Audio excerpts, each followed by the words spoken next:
Con respecto a la ejecución forzada, decimos que el artículo 777 del Código Civil y Comercial de la Nación nos dice que el incumplimiento inimputable de la prestación le da derecho al acreedor a exigir el cumplimiento específico, hacerlo exigir a costa del deudor, hacerlo cumplir por terceros a costa del deudor o reclamar los daños y perjuicios.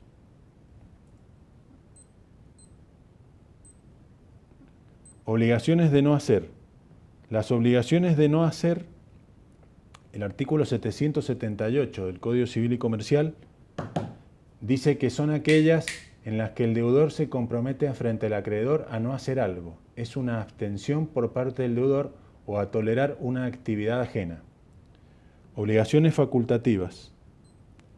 Las obligaciones facultativas son aquellas obligaciones donde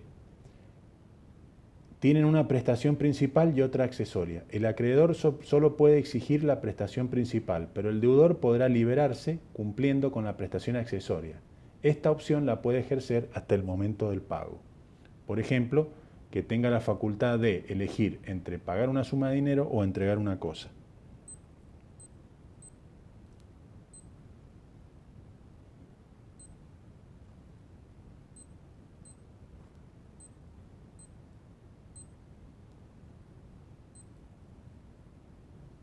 La causa fuente. La causa fuente es el origen de la obligación, el acto de su nacimiento como tal. El artículo 726 la define como: no hay obligación sin causa, es decir, sin que derive de algún hecho idóneo para producirla, de conformidad con el ordenamiento jurídico. Es lo que da origen a la relación obligacional.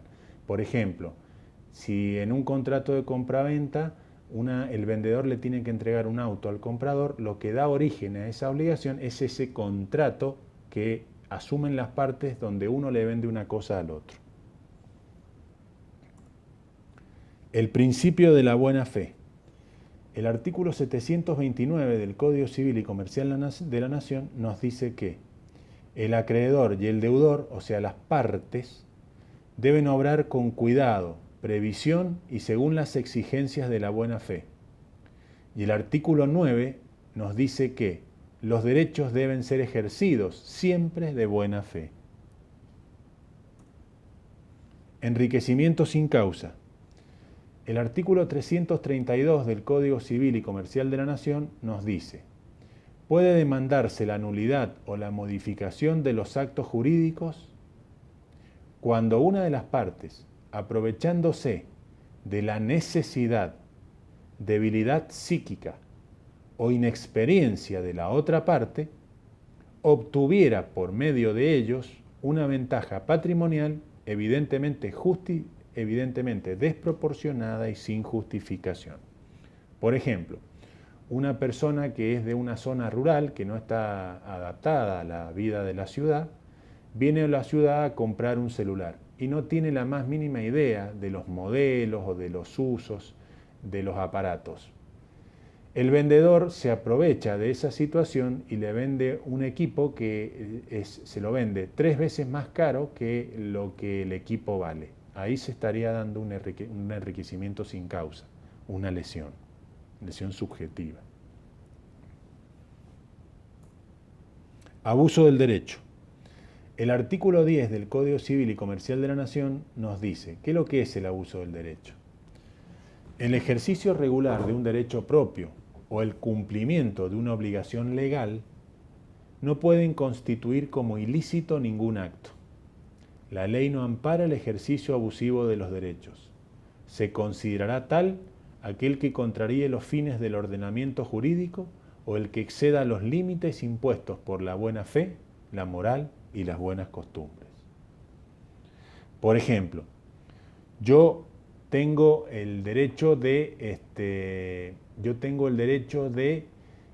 cruzar por la senda peatonal porque soy un peatón y voy por la vía pública. Ahora, si hay un auto que violó la ley de tránsito y se posicionó sobre la senda peatonal, yo, por más que tenga derecho a que él me deje el paso, liberado porque la ley de tránsito me dice que yo tengo prioridad por ser peatón, no podría ir y romperle el auto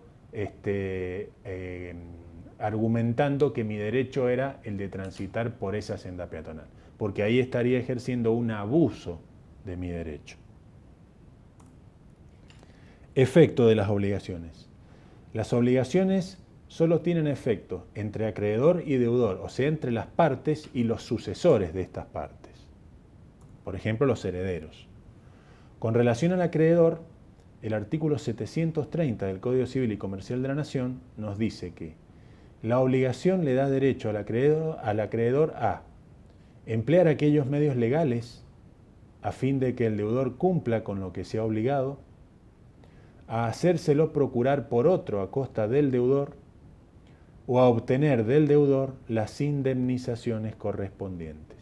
Entonces, fíjense, con relación al acreedor, el Código le da la facultad de emplear todos los medios legales a fin de que el deudor cumpla con lo que se ha obligado, demandarlo, iniciarle un juicio, lo que crea conveniente, hacérselo procurar por otro a costa del deudor, si por ejemplo hay un garante, un fiador, o a obtener del deudor la indemnización por daño y perjuicio, por ejemplo, por no haberle cumplido, que corresponda. Y con relación al deudor, el artículo 731 del Código Civil y Comercial de la Nación nos dice que el cumplimiento exacto de la obligación le confiere al deudor el derecho a obtener la liberación y el de rechazar las acciones del acreedor. ¿Qué quiere decir esto? Que si el deudor cumple con lo que se obligó, tiene derecho a rechazar cualquier demanda, cualquier juicio que le quiera interponer el acreedor si él cumplió con lo que se había comprometido y con lo que estaba obligado. Después el programa nos pide el tema de las astreintes. ¿Qué es lo que es este tema de las astreintes, de nombre raro? El artículo 804 del Código Civil y Comercial nos dice que las astreintes son conminaciones condenatorias pecuniarias que el juez le impone a aquella persona que haya incumplido una resolución judicial. En definitiva, ¿qué es lo que son las astreintes?